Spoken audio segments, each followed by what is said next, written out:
All right, today we're going to dive into an event that didn't just split a country in two, but left this long, long shadow that stretches all the way into our present day.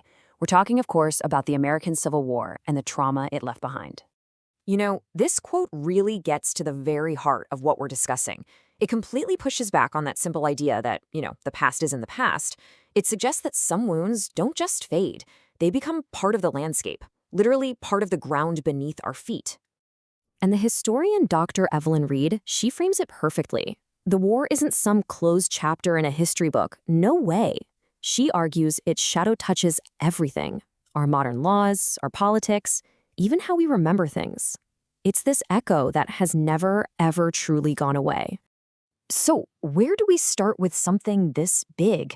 Well, let's start with the most tangible, physical evidence of the shadow, the actual scars left on the American landscape itself. First, we just have to try and wrap our heads around the sheer scale of the loss. 620,000 people. Now, that was 2% of the entire American population back then. Just think about that for a second. It's an absolutely staggering number that left a massive void for generations. And this whole idea of a haunted landscape, it's not a metaphor. It's literal. We are talking about thousands of bodies in unmarked trenches that are now resting quietly beneath modern suburbs, shopping malls, and highways. It's wild. Drone footage today can actually overlay troop movements from battles like Second Bull Run right on top of quiet suburban streets. The landscape of ghosts is the very one we live in every single day. And look, this isn't just some abstract theory. Archaeologists like Arthur Vance see the proof all the time. After a heavy rain, a soldier's button might surface, or maybe a rusted belt buckle, even a piece of bone. The earth itself has become this kind of archive of trauma, reminding us that it hasn't forgotten, even if we've tried to. And you see this conflict continuing, not just in the soil, but in stone and in our ideas. See, these monuments, they were never just simple memorials. They were arguments, carved in granite. And the incredibly passionate debates we have about them today, they show that this battle for memory, for the story we tell, is still being fought right out in the open. So, okay, if the trauma is in the landscape, we have to ask the next logical question.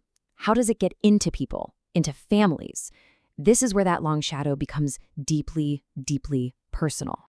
So how does a national trauma from the 1860s find its way into the kitchens and living rooms of today? Well, pretty often the answer isn't in what was said, it's in what wasn't said.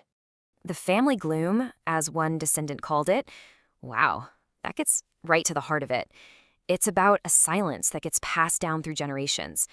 An unspoken pain, this haunting presence that shapes a family's entire emotional landscape without ever being named. And what's incredible is that this family gloom was America witnessing the birth of something we now have a name for. The silent suffering of these veterans, their vacant stares, their complete inability to reconnect with their old lives. This was the very crucible where our modern understanding of psychological trauma, of PTSD, was forged. Now, this trauma didn't just break bodies and minds. It fundamentally reshaped the nation's entire structure. So let's zoom out and look at how this conflict actually scarred the government itself. I mean, the sheer logistics of fighting the war and then dealing with the aftermath, it literally forced the creation of a powerful central government. Suddenly, a national currency was needed to fund everything, an income tax was needed to pay for it, and a massive federal bureaucracy, the pension system, had to be built from scratch, just to care for the hundreds of thousands of broken veterans. Think about that for a second. The very DNA of today's federal government was written in the chaos of that conflict. The systems we rely on every day, for better or for worse, they were born out of the absolute necessity of managing a national catastrophe. Okay, so all of this, it leads to a really critical question. If we're all living in this long shadow, how do we find the light? I mean, how do we actually move forward? The answer, it seems, isn't about forgetting the past or, just pretending the shadows don't exist. It's actually about confronting the broken promises that were made right in the war's wake. Dr. Reed suggests that the light is found in the pursuit of the 13th, 14th, and 15th Amendments. See, Reconstruction wasn't just some legal cleanup. It was this radical, revolutionary attempt at a national rebirth.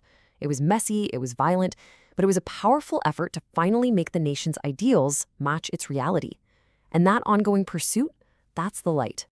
So, the real work for us now is to recognize that the divides we see all around us today, politically, culturally, are so often just echoes of this unresolved history. The only path forward is to actually turn around, face these shadows, and finally listen to what they've been trying to tell us all along.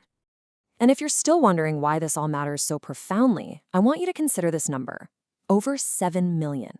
That's what the death toll would be if a conflict of the same scale happened today. It is a deeply sobering thought. The shadow is long because the loss was so immense, and trying to understand it isn't just some academic exercise, it's a national necessity.